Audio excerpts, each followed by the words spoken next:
Hello all, நீங்கள் UGTRB English ஆஸ்பிரன்ஸாக இருந்தால் உங்களுக்கு வந்து தெரிஞ்சுக்க வேண்டிய ரொம்ப ரொம்ப முக்கியமான ஒரு விஷயம் இருக்குது. அதாவது last year question paper weightage.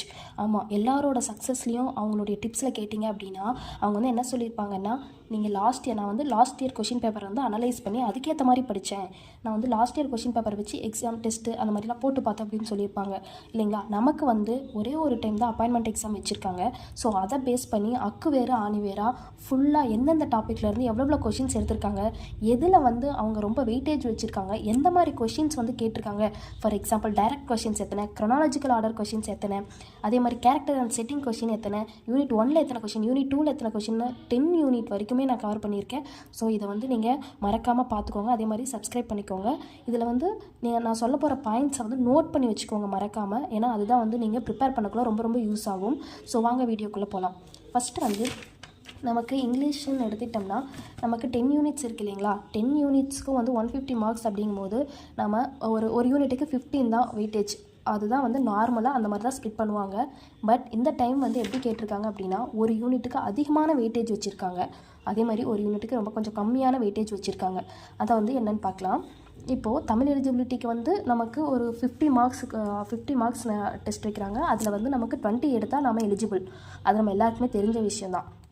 இப்போது யூனிட் 1ல் வந்து எத்தனை கொஷின்ஸ் கேட்டிருக்காங்க அப்படிங்கிறத நம்ம பார்க்கலாம். யூனிட் 1ல் வந்து 15 கொஷின்ஸ் கேட்டிருக்காங்க.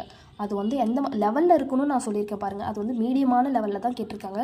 ஸோ நீங்கள் படிக்கும்போது யூனிட் 1க்கு வந்து நீங்கள் நார்மலாக ரொம்ப டீப் அனலைஸ் பண்ணாமல், ஹெல்னாவே நமக்கு ரொம்ப கஷ்டம்னு தெரியும், அதனால் ரொம்ப டீப் அனலைஸ் பண்ணாமல் ஓரளவுக்கு மேலோட்டமாக அந்த ப்ரெஸ்கிரைப்டு டாப்பிக்கை வச்சு நம்ம படித்தா போதும். அந்த ப்ரெஸ்கிரைப்டு புக்கை வச்சு படிச்சுக்கலாம். அடுத்து யூனிட் 2ல் வந்து 16 கொஷின் மாடரேட். யூனிட் 3ல் வந்து 14 கொஷின்ஸ். அது வந்து கொஞ்சம் ஈஸியாக இருந்து அப்படியே கொஞ்சம் கொஞ்சமாக மாடரேட்டுக்கு கொண்டு போயிருக்காங்க. ரொம்ப டஃப் கிடையாது. யூனிட் 4 வந்து மாடரேட் தான். யூனிட் 4ல் வந்து மாடரேட் கொஷின்ஸ் தான். 15 கொஷின்ஸ் கேட்டிருக்காங்க. யூனிட் 5 வந்து ஒரு சஸ்பென்ஸ் இருக்குது. என்ன அப்படின்னா நான் நெக்ஸ்ட்டு சொல்கிறேன், கடைசியாக சொல்கிறேன் பாருங்கள். யூனிட் 6ல் வந்து 16, யூனிட் 7ல் 16. இது வந்து மாடரேட்டாக தான் இருக்குது. யூனிட் 7 வந்து ரொம்ப கொஞ்சம் டஃப்பாக தான் கேட்டிருக்காங்க. அதில் வந்து 16 கொஸ்டின் கேட்டிருக்காங்க. அதே மாதிரி யூனிட் 8ல் வந்து 12 கொஷின்ஸு. அந்த யூனிட் 8ல் வந்து எப்படின்னா கான்செப்சுவலாக கேட்டிருக்காங்க. ரொம்ப டிஃபிகல்ட்டாக தான் இருக்குது. 12 கொஷின்ஸ்னாலுமே இதுதான் இருக்கிறதே ரொம்ப கம்மியாக கேட்ட கொஷின்ஸு.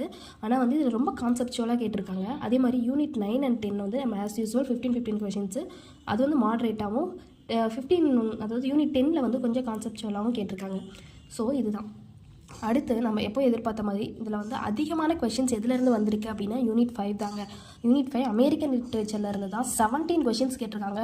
அதுவுமே போயம் லைன்ஸு, செட்டிங்கு, அதே மாதிரி கொஞ்சம் அண்டர்ஸ்டாண்ட் பண்ணிக்கிற மாதிரி பேக்ரவுண்ட் இன்ஃபோவிலேருந்து கொஷின்ஸ் அதிகமாக வந்திருக்கு. இதுதான் வந்து யூனிட் 5. இப்போது நம்ம வந்து படிக்கும் போது நம்ம எப்போவுமே என்ன சொல்லுவோம் அப்படின்னா, யூனிட் 9, 10ல் வந்து அதிகமாக கான்சென்ட்ரேட் பண்ணி படிக்கணும்னு சொல்லி படிச்சுட்ருப்போம். பட் இது வந்து சைலண்ட்டாக ஸ்கோர் பண்ணிட்டு போயிடுச்சு. யூனிட் 5 அப்படிங்கிறது இது வந்து ப்ரோஸ், போம், ட்ராமா, ஃபிக்ஷன் எல்லாமே கலந்து தான் இருக்குது. ஸோ நமக்கு படிக்க ரொம்ப கஷ்டமாலாம் இருக்காது, ஓரளவுக்கு ஈஸியாக தான் இருக்கும். ஸோ நம்ம வந்து எதில் கான்சென்ட்ரேட் பண்ணோம் அப்படின்னா யூனிட் 5ல் கான்சென்ட்ரேட் பண்ணணும். பேப்பர் வந்து கஷ்டன்றதுனால நம்ம அப்படியே விட்டுருவோம். அதனால் ஓரளவுக்கு மேலோட்டமாக பார்த்துக்கலாம். இப்போ இந்த எக்ஸாமில் வந்து இப்போ வந்து இது மார்க், அதாவது ஜாப் டிசைடிங் ஃபேக்டராக எந்த யூனிட் இருந்திருக்கு அப்படின்னு பார்த்தோம்னா யூனிட் 5 தாங்க. அதனால தான் யூனிட் 5 அண்ட் யூனிட் 6 இதுதான். ஏன்னா வந்து யூனிட் 5 வந்து ஹை கொஷின்ஸ் கேட்டிருக்காங்க, அதிகமான கொஷின்ஸ் கேட்டிருக்காங்க.